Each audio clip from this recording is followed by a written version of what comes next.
Good afternoon, everybody. Thank you so much again for joining me on another episode of the Lethal Geeks podcast. This is the debrief. I am your host, Sergeant Murtaugh.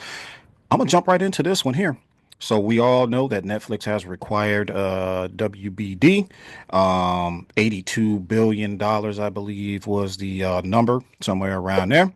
They also picked up WBD's debt. They outbid Paramount, which I'm happy about, and they also outbid Comcast. Honestly, Comcast was my first choice, but I'm also glad that Netflix did get it. I'm going to explain why here in just a second, but I got 3 points that I want to go over with you guys right quick. One is going to be David Ellison. His open letter to the shareholders at WB about what his intentions are, which aren't good. Um, the positive in Netflix purchasing WBD. And I also want to talk about the CEO of film, Dan Lin at Netflix, and also that comparison to Abdi and DeLuca, who are also co-chairs in film at WBD. All right, first, David Ellison seems to be quite upset that he got outbid when it comes to the purchase of Netflix. Who friggin' who? For those of you guys that don't know what bidding is, that's what bidding is. You can't go crying to mommy because you got outbid. That was the whole point of the bidding war. So let me say that again. If you don't come with what somebody is looking for, they're not going to sell you their shit. It's the free market, and you're part of it. That's it. It's their money, it's their shares, and they can do with it as they please.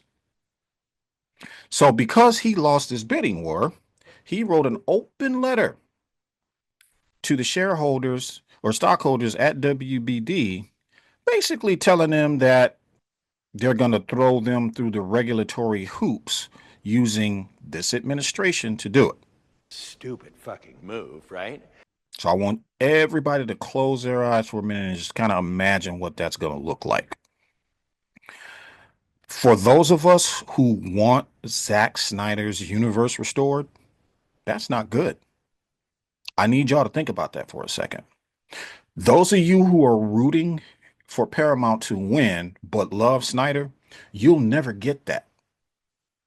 You're never going to get that because David Ellison is going to cry and whine like a billionaire Nepo baby that he is. He's going to cry to this administration. Trump's going to interfere. They're going to try and tie everything up in court for years. We'll get nothing made, including the Snyderverse. Did you guys think about that before you started opening your mouths talking about how much you love Paramount? Paramount gave us some good stuff. Top Gun, that's literally my favorite IP from Paramount. Transformers, they gave us some good shit. But when men behave the way he is behaving, that's dangerous, especially with a man with money like that. Okay, so I'm going to say it like this. He has just given Netflix, and I don't know if he realizes this or not, an ace in the hole by writing that letter because he basically essentially threatened them. I'm going to throw regulations at you. I'm going to make all this red tape. You're going to have it's going to be impossible for you to get anything out. Netflix is going to sue them. And Netflix has evidence. Exhibit A would be that letter that he wrote. So that was real stupid of him to do. Stupid man! Moving on. Second point. Netflix gains revenue. Now, here's the positive that comes out of Netflix buying WBD. The film industry, streaming, physical, animation, gaming, they get all of that. They get all of those IPs. Harry Potter, all of it. DC, they get all of that. Okay. Which means that people who don't have HBO Max, they don't have a subscription with HBO Max through Warner Brothers, but they have one with Netflix.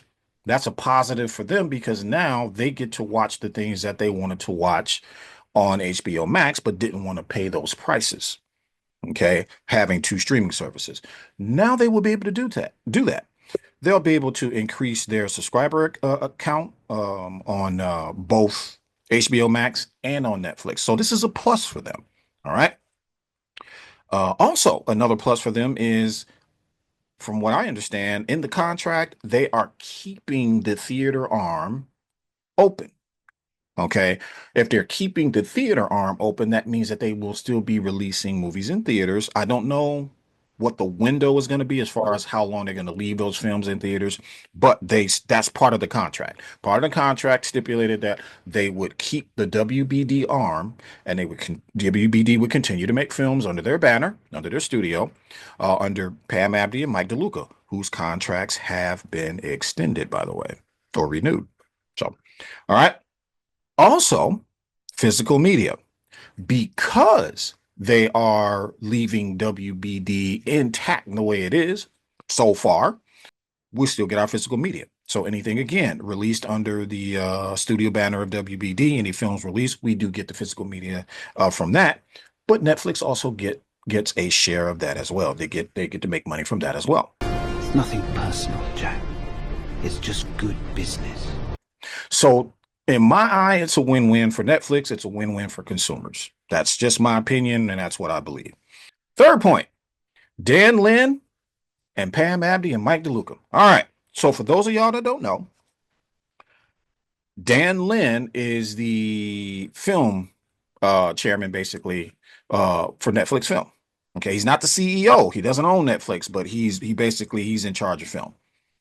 All right. His job is adjacent. It's equivalent to what Pam Abdy and Mike DeLuca's job is at Warner Brothers. They both have the same, all three of them. Their jobs are exactly the same. They're responsible for finding producers, finding creators, pumping out the content, and making the money. That's their job. Okay. Everybody seems to think that just because Zack Snyder projects are suddenly being canceled. And again, we don't know officially if that's true because nothing has come out officially on Netflix Live about it yet. So take that with a grain of salt. But let's just say that is true. Netflix has nothing to do with creating a universe for Snyder in that regard. And I'll go ahead and explain what I mean.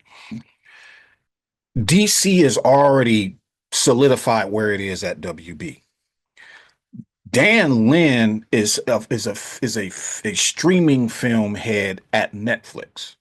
It wouldn't make any sense for him to interfere because he has nothing to do with that.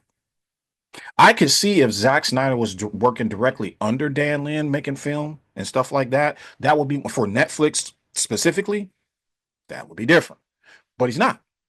He's gonna be if they restore the Snyderverse, it's more than likely gonna be restored under the actual WBD banner, the WBD logo.